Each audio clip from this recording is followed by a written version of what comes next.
Mesdames, Messieurs, chers amis européens, chers amis tout court, avant de donner la parole à notre présidente, Madame Duc, je voudrais simplement vous rappeler le déroulement de notre rencontre.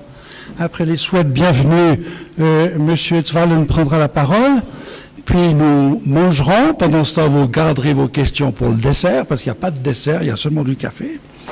Et puis, effectivement, comme je vous ai dit, après à la fin du repas, il y a une large plage réservée pour les questions-réponses. Je me remontrerai à ce moment-là. Voilà, je vous souhaite une excellente rencontre. Madame Duc. Alors, Excellence, Madame la conseillère nationale, Messieurs les présidents, Messieurs les députés, Madame la municipale, Monsieur le vice-président suisse, Messieurs les directeurs, Mesdames, Messieurs, chers amis européens. La section du Nomesvo vous souhaite une cordiale bienvenue et remercie chaleureusement la Fondation Jean Monnet pour son fidèle partenariat. C'est un plaisir de présenter l'orateur de ce jour, connu par la plupart d'entre vous, mais connu mondialement. Voilà, européen convaincu, non par le cœur, mais par la raison. Ça marche ? Jean Zwalen a passé son enfance à la Chaux-de-Fonds et a obtenu 2 masters de l'Université de Neuchâtel, l'un en droit et l'autre en sciences économiques et commerciales. Il a commencé son activité professionnelle dans une banque suisse et dans une société d'import-export à Londres. À 28 ans, il passa le concours diplomatique et servit le département fédéral des affaires étrangères dans plusieurs pays. 8 ans plus tard, il fut transféré à Paris en tant que conseiller d'ambassade à la délégation suisse près de l'Organisation de coopération et de développement économique. Il y traita de dossiers économiques, monétaires, énergétiques et scientifiques. Il représenta également la Suisse au comité des transactions invisibles. À 41 ans, Jean Zwalen fut nommé ministre, chef du service économique et financier du département fédéral des affaires étrangères. 5 ans plus tard, le Conseil fédéral le nomma membre du directoire de la Banque nationale suisse, où il dirigea le département responsable de la conduite de politique monétaire, des devises, des crédits et du trafic des paiements. Depuis sa retraite, Jean Zwalen rejoignit l'Union bancaire privée à Genève en qualité de vice-président, fonction qu'il occupa jusqu'en mars 2006. Il fut alors nommé Senior Advisor pour l'Asie, fonction qu'il continue d'exercer. Depuis 2010, il est membre du conseil d'administration de l'Arab Bank. Alors, diplomate de grande envergure, il a l'art des mots et l'habileté du négociateur. Sa grandeur réside au fait qu'il produit du neuf à partir de ce qu'il a reçu. Sa philosophie pourrait être oublier ou excommunier notre passé, ce n'est pas nous ouvrir à la dimension de l'avenir, c'est nous soumettre sans résistance à la force des choses. Rester réaliste, demander l'impossible. Merci d'avoir accepté notre invitation et nous nous réjouissons de vous entendre sur Quo Vadis, l'Union européenne et la Suisse face aux défis du monde globalisé et multipolaire. C'est un grand honneur de vous donner la parole, Monsieur l'ambassadeur.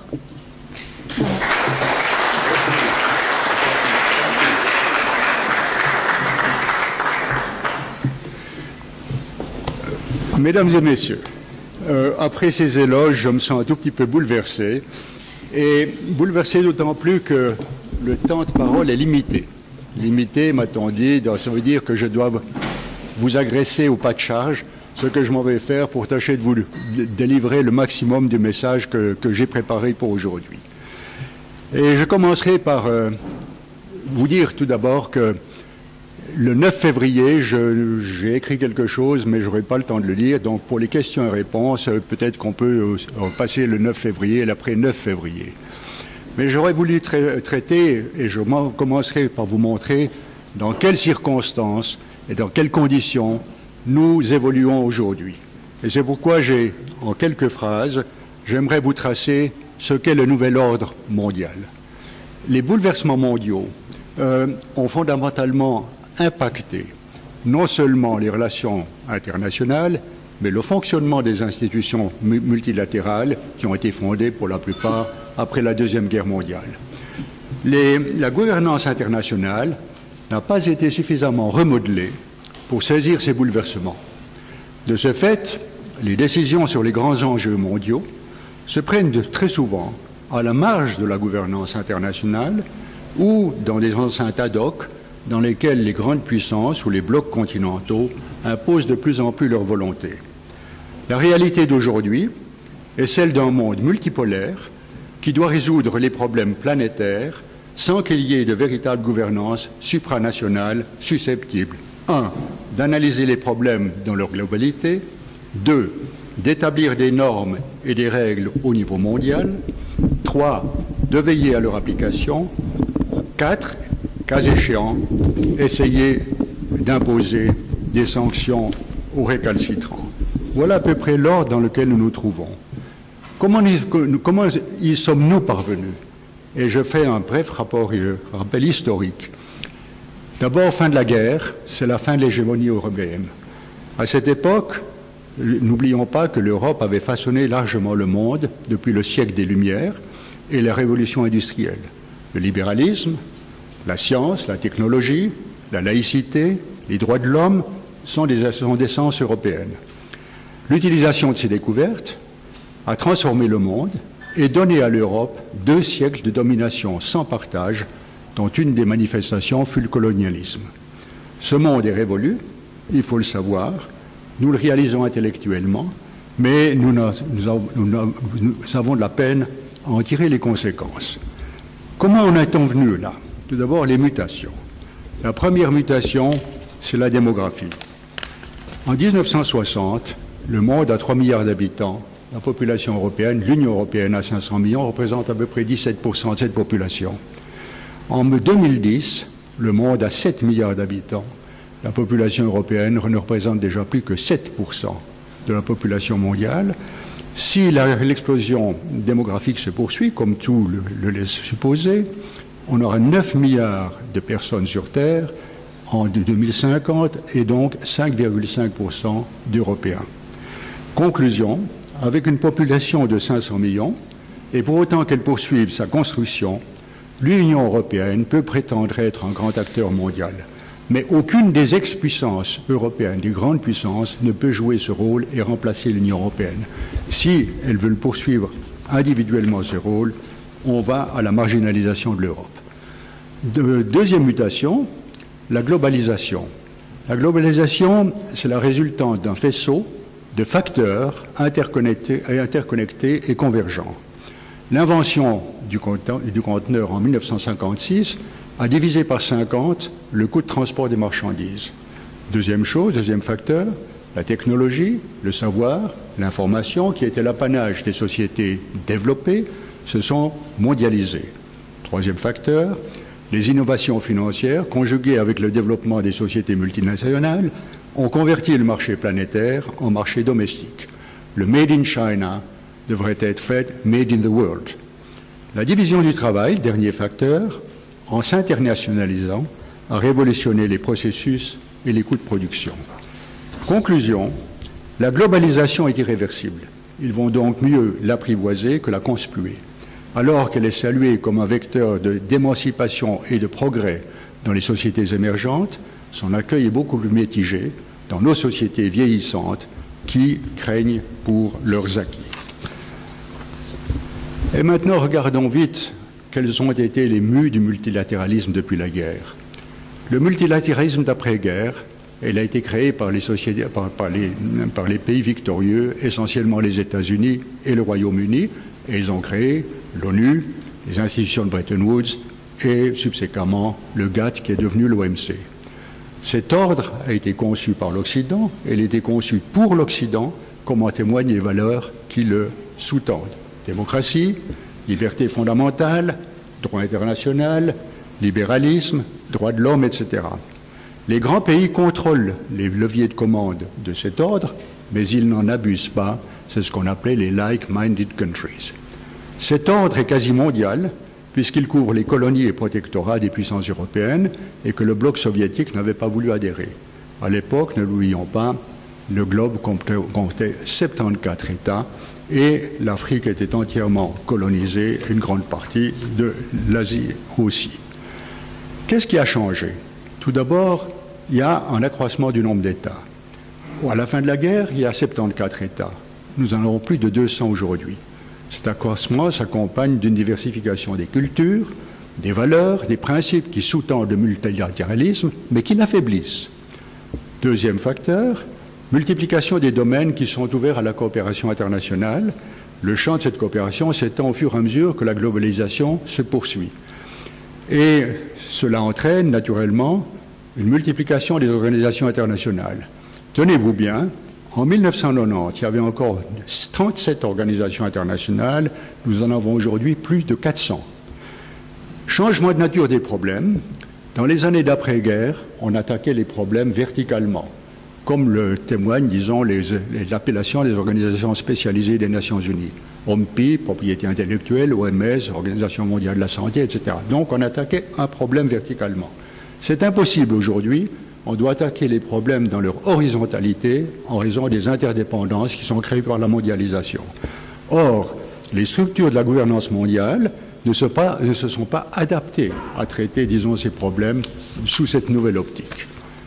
Ensuite, nous avons une diversification, une multiplication du nombre d'acteurs. Comme je l'ai dit, le nombre d'acteurs, tout d'abord, les États ont passé de 74 à 200. Mais à l'époque, dans le fond, à la fin de la guerre, l'État restait l'épicentre des relations internationales. Mais tout a changé. Aujourd'hui, l'État est de plus en plus appelé à résoudre des problèmes transfrontaliers pour la solution desquels il doit consulter de nombreux nouveaux acteurs.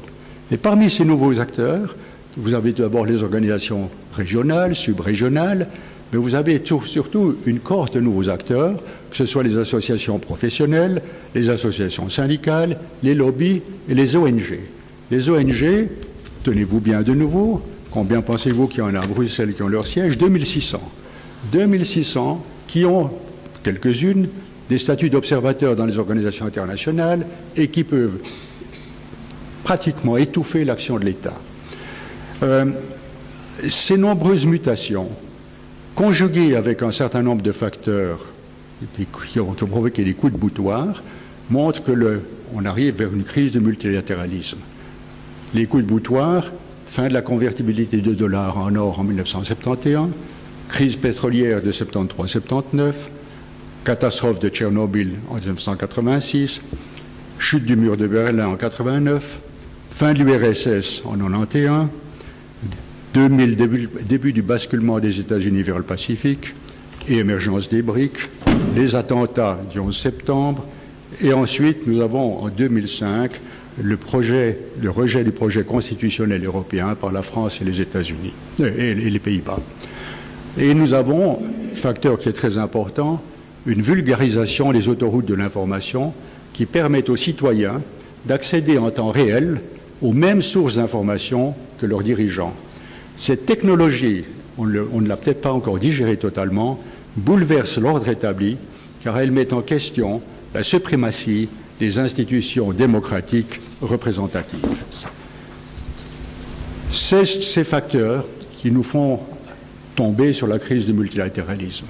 Et j'aimerais vous en donner peut-être quelques exemples. Le premier exemple, l'inadéquation des structures de la gouvernance multilatérale. Comme je l'ai dit, à la fin de la guerre, l'État-nation peut traiter les problèmes parce que ce sont des problèmes nationaux. Maintenant, les problèmes ne sont plus des problèmes nationaux. Ce sont des problèmes transfrontaliers qui sont interdépendants les uns avec les autres. Et en fait, cet État reste quand même, l'État-nation, reste dans le fond l'organe qui règle ces problèmes au plan international. Mais il n'en a pas les compétences. Comment voulez-vous régler la pollution mondiale sur la base de l'État-nation suisse? C'est impossible. Et pratiquement tous les nouveaux problèmes ont cette essence planétaire. Alors, vous avez l'État national, mais vous avez en plus des délégués qui sont munis d'instructions, qui sont limités au précaré national. C'est pourquoi, dans le fond, les conséquences, c'est que la plupart des décisions des instances multilatérales actuelles ne sont plus à la hauteur des enjeux. Le deuxième exemple de la crise du multilatéralisme, c'est les États-Unis. Autrefois, ils étaient les chantres d'un multilatéralisme qui était respectueux des uns et des autres. Ils n'en abusaient pas. Tout a changé sous l'époque de Bush en 2004, quand il a dit « Je ne demanderai pas de permission slip pour faire ce que j'ai envie de faire ». Et cette attitude des États-Unis, c'est qu'ils se sont détournés du multilatéralisme qu'ils avaient créé après la guerre, et dans le fond, ils se replient sur une sorte d'unilatéralisme, de souverainiste, et dans le fond, beaucoup plus épris de défendre leurs intérêts politiques, économiques et géopolitiques. Dernier exemple, le déséquilibre de représentation dans les organisations multilatérales entre pays développés et pays en développement. Comme je l'ai dit, on a passé de 74 à 200 États. En fait, les organisations multilatérales continuent, de moins en moins, je le veux bien, mais continuent à être dominées par l'Occident. Alors que, disons, les puissances émergentes réclament des sièges qui soient adaptés à leur nouvelle structure, à leur nouvelle force économique. Et le dernier exemple, les BRIC. Les BRIC, je me limiterai aux 4 BRIC originels, Brésil, Russie, Inde, Chine. Il y en a, les pays émergents, il y en a 16 en principe, il y a encore les 11 next, mais je me tiens, disons, aux 4 BRIC. Ils ne constituent pas un bloc. Ils sont très hétérogènes au point de vue de leur régime politique, de l'écart d'avancement de leurs économies, leur structure démographique et leur culture. En fait, sur la scène multilatérale, les BRIC sont des acteurs d'un genre tout à fait nouveau. Ils n'ont pas de véritables économies de marché, ni de démocratie libérale. La règle du droit et des traités internationaux ne leur sont pas familiers, n'ayant de surcroît pas déconnecté l'économique du politique, ils n'ont pas de réticence à utiliser leurs armes économiques à des fins politiques. D'autant plus que certains ont des régimes autoritaires, comme on le voit ces jours, et centralistes. Les BRIC ressentent le multilatéralisme que nous pratiquons comme une contrainte pour leurs intérêts et ambitions, d'autant plus que certaines valeurs qui sous-tendent cet ordre leur sont contraires. Droits de l'homme, propriété intellectuelle, c'est des choses qu'ils ne connaissent pas. Donc il n'est pas étonnant que les BRIC, dans les relations internationales, restent souverainistes et partisans de la coopération intergouvernementale. Ils sont donc peu enclins à une gouvernance supranationale. Ayant fait ces rappels, regardons par 2 exemples concrets, comment la Suisse et l'Union européenne se situent par rapport à ces changements de paradigme. Et je prendrai d'abord la souveraineté. La souveraineté, dans le Larousse, elle est définie comme le caractère d'un État ou d'un organe qui est soumis à aucun autre État ou organe. Or, dans notre monde globalisé et interconnecté, la souveraineté du Larousse est tout au plus une illusion. De même que les concepts que nous utilisons souvent en Suisse, d'autonomie et d'indépendance que nous utilisons comme synonyme de souveraineté. Aujourd'hui, tout État doit composer non seulement avec ses pairs, mais avec tous les nouveaux acteurs apparus sur l'échiquier mondial que j'ai mentionné avant. Il n'y a donc plus de souveraineté, il n'y a donc plus d'autonomie, il n'y a plus d'indépendance, mais des entrecroisements de relations qui impliquent constamment des transferts et des partages de souveraineté, lesquels équivalent non pas à des pertes, mais à des gains politiques, économiques, de bien-être, voire d'indépendance. Je prendrai l'exemple de la Suisse. En 1848, quand on est devenu un État fédéral, le principe qui avait été retenu était que les cantons transféraient une partie de leur souveraineté à la Confédération et que, dans le fond, ils continuaient d'exercer les droits qu'ils n'avaient pas délégués. Au terme de ce principe, ils ont cédé la monnaie, la défense, la politique étrangère, la législation pénale et une partie de la législation civile.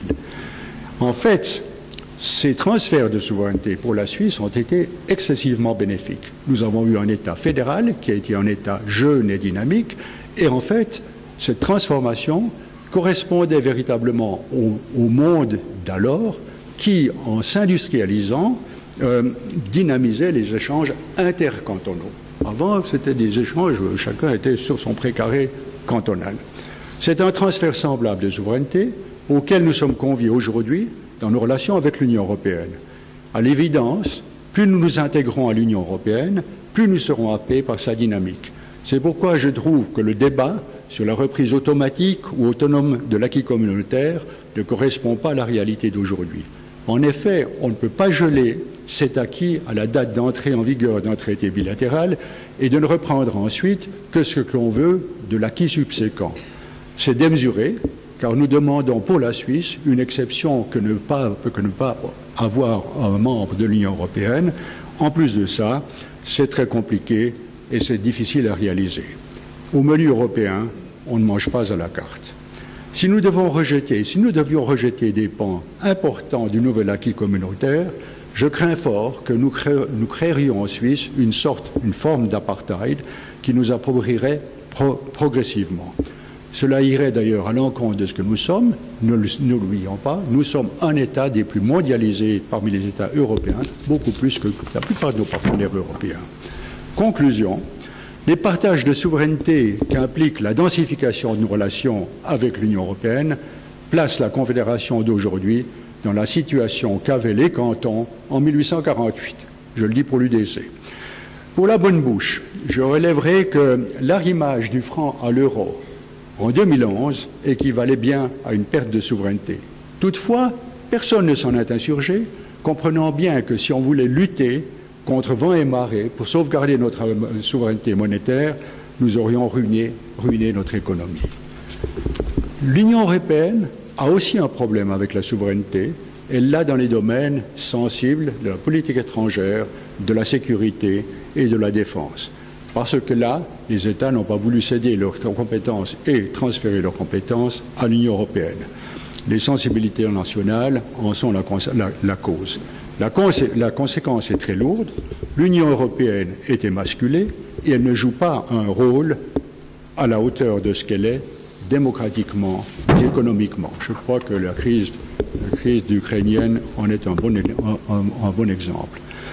Au regard de ces événements mondiaux, dont la plupart interpellent directement l'Union européenne, cette évanescence est inquiétante. Souhaitons que ces événements provoquent un sursaut d'Europe et de fédéralisme qui serait bienvenu dans les circonstances actuelles. Deuxième exemple que je voulais pas prendre, à part la souveraineté, c'est le treaty making power, ou le pouvoir de conclure des traités. Le cas de la Suisse, nous sommes un pays économiquement fort, étroitement lié au monde par un réseau d'accords bilatéraux et internationaux de très grande densité, mais à l'évidence, pour des raisons politiques et économiques, notre treaty making power est en train de s'éroder. J'en donne quelques exemples politiques. La chute du mur de Berlin nous a déclassés dans l'ordre des priorités géostratégiques des États-Unis. Voyez comment les États-Unis nous traitent. L'élargissement et l'approfondissement de l'Union européenne nous marginalisent. La multipolarisation du monde a accru le pouvoir des grands États et blocs continentaux dans les enceintes multilatérales et fait basculer le centre de gravité du monde à nos dépens. Enfin, la tendance à subroger le droit et les traités à la volonté de puissance des plus grands États nous est préjudiciable. Économiquement, la densification de nos relations avec l'Union européenne, en nous amarrant toujours plus étroitement à elle, affaiblit notre treaty making power, car proportionnellement, nous devenons plus dépendants et tributaires de l'Union européenne qu'elle devient tributaire de nous. Le comportement brutal de certains partenaires, je pense de nouveau aux États-Unis, mais aussi un peu à l'Union européenne, application extraterritoriale des législations juges étrangers, nous vassalise. Et lourdes sont les conséquences. En peu de temps, en effet, nous avons cédé sans pouvoir négocier, sans contreprestation obtenue, des atouts considérables. Le secret bancaire, l'échange automatique d'informations, la livraison des noms de clients et des responsables de leurs comptes. Et la liste de ce qui pèse encore sur nous est particulièrement lourde. Le système fiscal, les forfaits fiscaux, le régime d'imposition cantonaux, les holdings, les sociétés de services, les sociétés de négoce, les multinationaux, soit, disons, des joyaux de notre prospérité. Voilà, disons, maintenant, il faut que je saute parce que le temps passe, mais disons, l'Union européenne, elle a un peu les mêmes problèmes que nous. Elle est tantôt un État fédéral, tantôt une organisation internationale. Mais son treaty making power n'est pas aussi fort qu'on le pense. En matière de politique étrangère, de sécurité et de défense, je l'ai déjà mentionné, l'Europe n'est pas une puissance parce que ces États membres ne lui ont pas transféré la compétence et la souveraineté dont elle aurait besoin pour s'imposer. D'autre part, dans l'Union européenne, pour ces questions, le processus de prise de décision est collectif, donc ça nécessite une unanimité qui n'est pratiquement jamais réalisée, et c'est pourquoi les États s'expriment individuellement sur la scène internationale. L'hybridation, cette conjugaison de tantôt en État fédéral, tantôt en organisation, ne facilite pas non plus la distribution des rôles sur la scène internationale. Deux exemples. Dans les domaines où l'Union européenne a des compétences exclusives, dans la matière commerciale, c'est elle qui parle au nom de l'Union européenne sur la scène internationale. Mais il y a une foule d'autres domaines dans lesquels vous avez un entremêlement de compétences nationales avec les compétences communautaires. Je vous en donne un seul exemple, mais il y en a d'autres qui sont encore beaucoup plus parlants. Dans les instances monétaires, au Fonds monétaire international par exemple, malgré la délégation de compétences monétaires à la Banque centrale européenne, les États continuent d'être représentés en tant que tels, quand bien même M. Draghi est présent. Et c'est beaucoup plus compliqué ailleurs. Conclusion, la construction inachevée de l'Union européenne l'empêche d'être un acteur global. Son treaty-making power n'est pas à la hauteur de ce qu'elle représente économiquement et politiquement. Deuxième conclusion, en parlant d'une voix, l'Union européenne gagnerait en influence.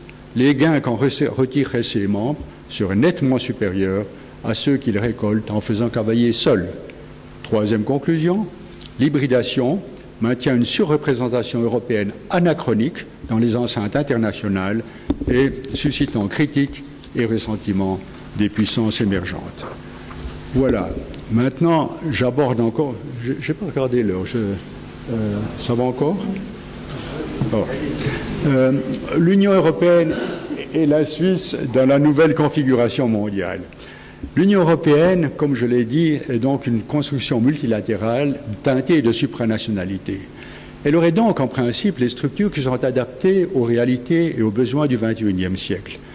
Mais pourtant, dans la pratique, l'Union européenne peine à s'imposer, soit parce que les maillons de sa construction sont insuffisamment solides, même dans les cas où l'Union européenne dispose de compétences exclusives, je ne veux pas citer, mais les panneaux solaires, le problème avec la Chine, soit parce que les États membres ne lui ont pas transféré leurs compétences dans les domaines clés de la politique étrangère, de la sécurité et de la défense, qui sont au cœur des relations internationales.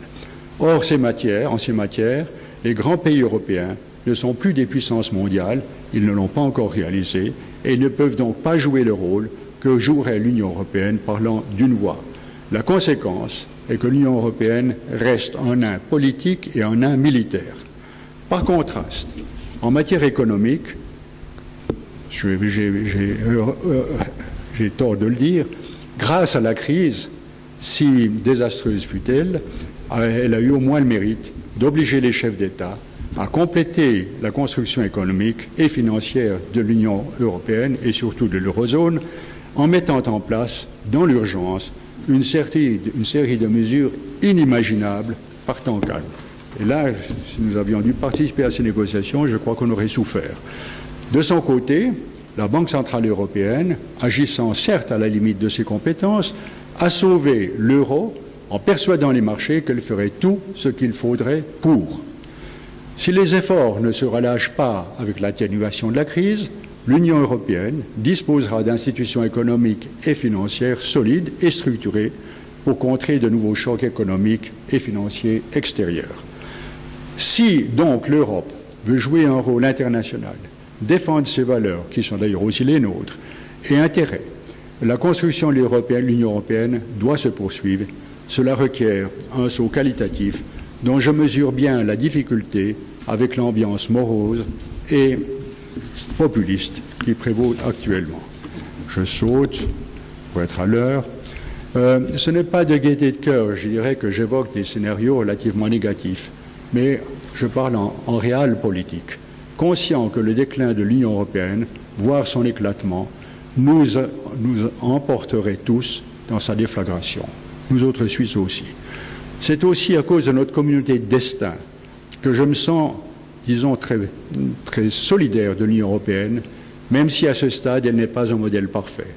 Néanmoins, il faut reconnaître les efforts et sacrifices que consentent continuellement les pays membres pour la parachever et la parfaire, et efforçons-nous de les soutenir plutôt que de les dénigrer.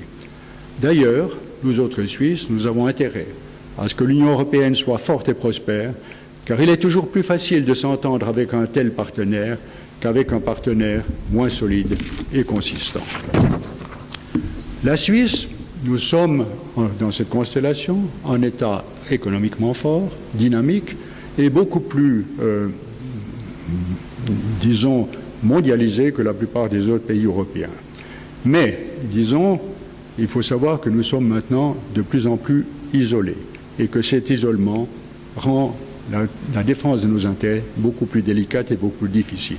J'ai cité la chute du mur de Berlin, mais l'affaiblissement, par exemple, du système multilatéral d'après-guerre, qui est particulièrement visible dans le domaine de l'OMC, a été propice à l'éclosion d'accords bilatéraux et régionaux qui n'offrent pas les mêmes garanties juridiques que celles de l'OMC.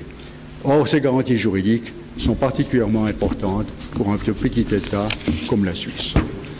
D'autre part, isolement, les nouvelles enceintes à participation restreinte, nous n'en faisons plus partie.